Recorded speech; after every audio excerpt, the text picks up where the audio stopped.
You had touched on salary advocacy, especially as it was pertinent to your story. That was one of the things you went into council as like one of Yeah, your priorities. And I know it's been something you've championed for us. Is it okay if I ask you like why you did that and why it was important to you?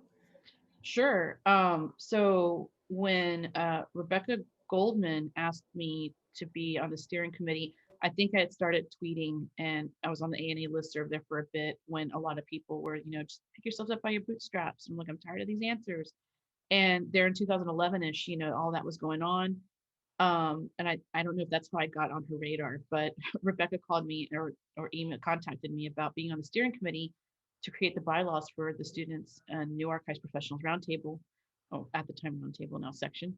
But and so I joined that because I thought this is going to be a great group. Oh my gosh, she's got so much impetus and steam behind her, and I'm really passionate about this because I didn't feel at the time that we were getting any I don't want to say any, but it just seemed like we were getting the same answers over and over and over again.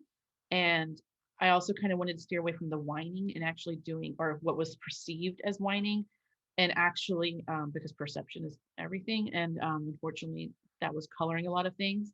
So I thought, well, let's see what this group does and see if we can't, make some strides and get some actual action done.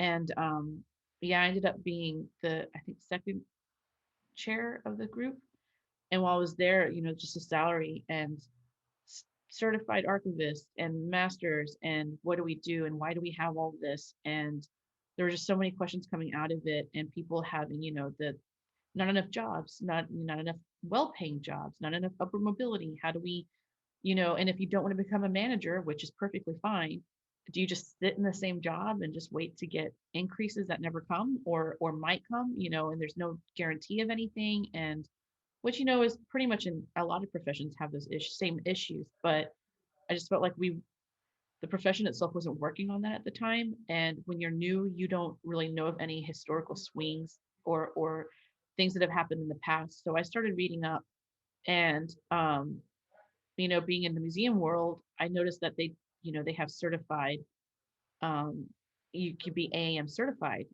and a lot of museums do that, they get accredited. And I started looking at their, archival components. I started realizing that directors love to say that, we're an accredited museum or accredited institution. And then I started realizing they like to tell people I was a certified archivist and they don't really realize what that means, I think, but they would be just, oh, and we have a certified archivist just because they like to be able to say they have something certified because it sounds fancy, right?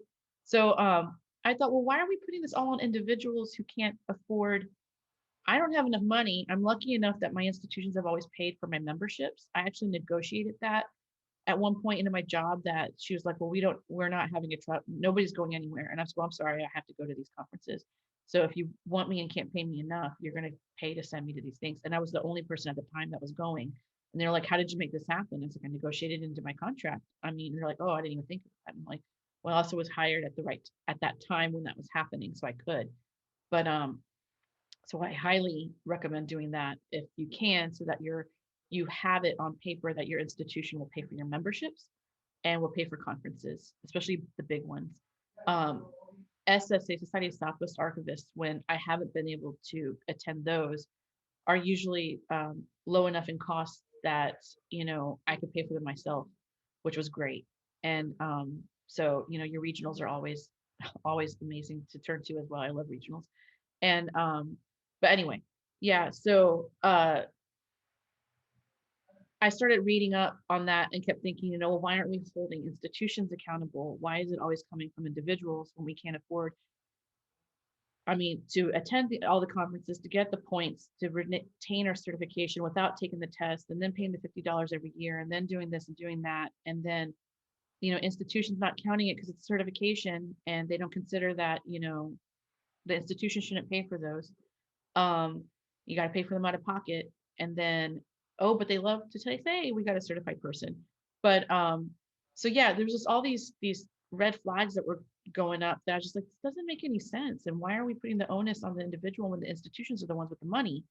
And I started reading and noticed that, this had come up in the past before about institutional certifications. And, we do have the digital archives, the MIT designation. But how many are able to get that too? Because they don't have the resources. The institutions have the resources to actually get certified for that. And that's one very specific thing. It's not accreditation for the archives as a whole. And to be so we have trusted digital repositories, but we don't have trusted physical repositories. And so this whole relationship that we start with donors and with our communities are based on just blind trust. Oh, we've always been here, we've always done this, we have these policies and procedures. But what actually backs up and supports those policies and procedures? Just the institution? Is the institution getting money from the state? Are they getting the support that they need to show that this stuff will be around whenever, I mean, how do you there's nothing stating that we as an institution have checked off all these things and have been certified by a governing body that will back us up or support us. So, and then I started reading about all the issues that are involved with that. I had some really good conversations when I was in San Antonio with Kathleen Rowe, and Kathleen recommended that I either find someone on council that would be an ally and hear me out, or either get on council myself. So I was like, oh, okay, I'll just start advocating for myself to be on council. And it worked. And I thought, okay, so, and then at that same time, the working group on archival compensation started working, which I'm still floored by so many people in an unofficial, like non-professional org backed group got together to do all that work, which just makes my heart sing. But yeah, I thought, well, I'm on council, I can support these people and I can try and get these things going and see what we can do to get it done. And when I tried to put forth the salary transparency in December of 2019 and it didn't pass, um, they wanted more information. And we're like, okay, well, we can get a task force together to put more information to create a packet of recommendations if that'll make y'all feel better.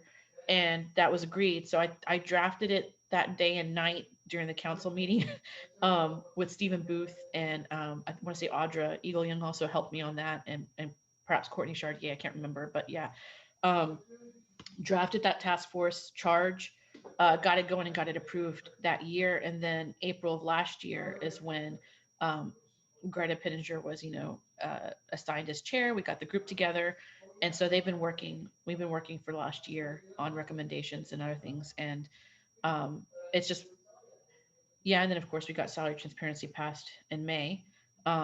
After I think I presented, that was the third time I presented it to council. So um, yeah, I'm kind of that guy. I don't mind being obnoxious or annoying as long as I can try and get things done.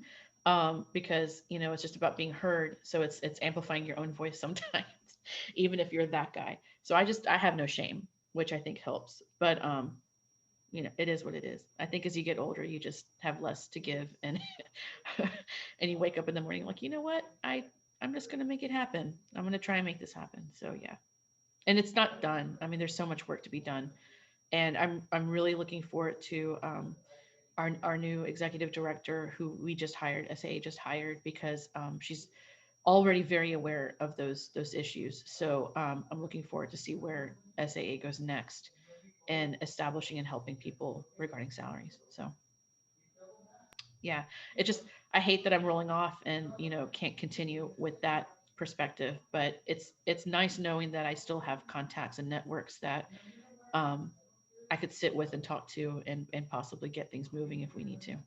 Hmm.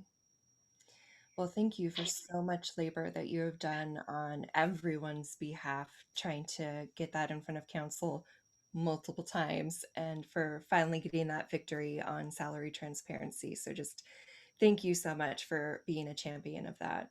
No, thanks. That really means a lot. Thank you.